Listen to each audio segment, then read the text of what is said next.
New numbers out this week show manufacturing in the U.S. is growing, with orders and sales at their highest levels since 2014. Factories that pump out products also create jobs. But in one Rust Belt town that's seen tens of thousands of manufacturing layoffs, the new jobs come with a different kind of boss.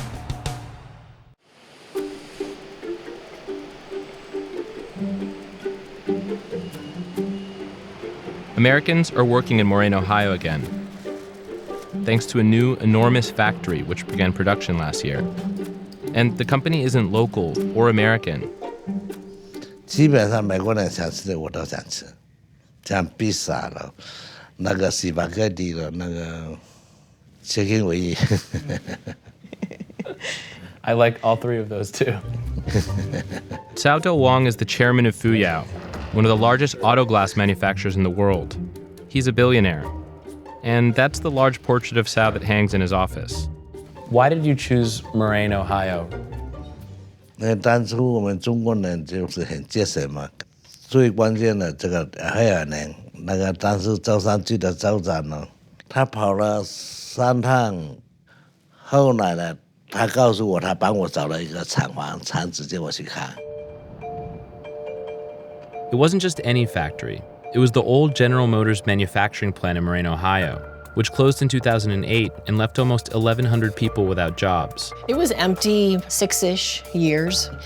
Plants growing up in the parking lot. It looked like an abandoned factory. Elaine Allison is the mayor of Moraine. She, along with Ohio's Governor John Kasich, personally lobbied Cao to choose the old GM plant. That was the city of Moraine's largest employer. And the city gets payroll taxes, which is how we fund our city operations. So when that dried up, then we had to make some serious cutbacks. What sort of cutbacks? Well, we held off on doing capital improvement projects like paving roads, buying equipment. We just had to put a moratorium on everything just to keep the city afloat. Fuyao isn't investing in the United States to help cities like Moraine. The company, which supplies auto glass to many large American car manufacturers, including Ford, Chevrolet, and GM, is doing it because it's good for business. The World Bank estimates that China's tax rate as a percentage of profits is 68%, but only 44% in the US. Chinese labor is also now only 4% cheaper than it is in the United States. That's led to a growing influx of Chinese investment, from just over $2 billion in 2011 to nearly $55 billion last year. It's also creating jobs. Roughly 2,000 people now work at the plant, many of them former GM employees. Yeah, it is really weird. Steve Kuvic never expected to be back inside, much less while on the payroll of a Chinese company. And I walked in, I got some old memories popped up, and right now it doesn't even remind me of the GM plant.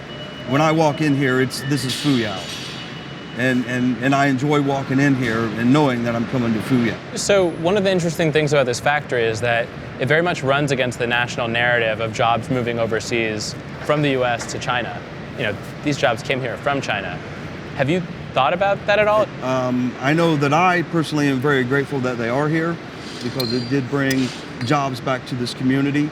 Do you think of it as like a Chinese company with American workers, or do you think of it as like an American company with a Chinese boss? I'm going to say neither.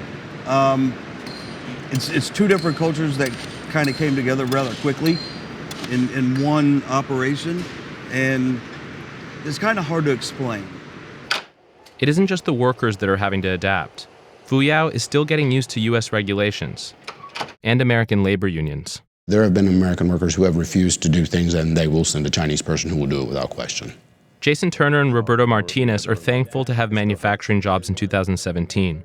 But they feel like Fuyao is still operating as though it were in China. I worked a lot of factory jobs in my lifetime, and I haven't experienced this type of level of safety issues. Fuyao currently has 24 pending violations with the U.S. Department of Labor. It's appealed all 24 of them.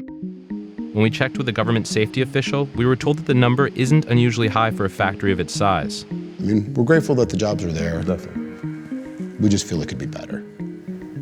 And safer. And safer, yes. Growing pains in the United States have been compounded by pushback in China, where the company has been accused of outsourcing jobs and business. Cao, though, says that nothing has changed. 我是中国人，中国是我自己的祖国，我背叛它是肯定不行。Do you feel like you've learned something about doing business in the United States, especially with manufacturing, that others might benefit from knowing about? 这次被他炒完以后呢，真的出名了，很多想在美国投资的中国企业都在约我，他想拜访我，争取我在美国投资的意见。首先要到美国投资，你的项目必须有利于美国的发展，有利于你企业走出去。如果达不到这标准的话，那你就不要去了。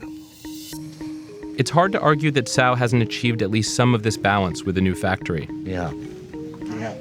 Steve, the former GM worker, hadn't met Cao when we first spoke to him, but he's wanted to thank him in person ever since he started almost 2 years ago. So I'd like to thank him for bringing his company here for us and our community. It's very, very lucrative for us, and we appreciate it. 他说非常感谢您把这个生意带到这边，让他有就业机会。然后呢，社区的同胞也非常感谢您。谢谢你，谢谢你。 You're welcome. Thank you.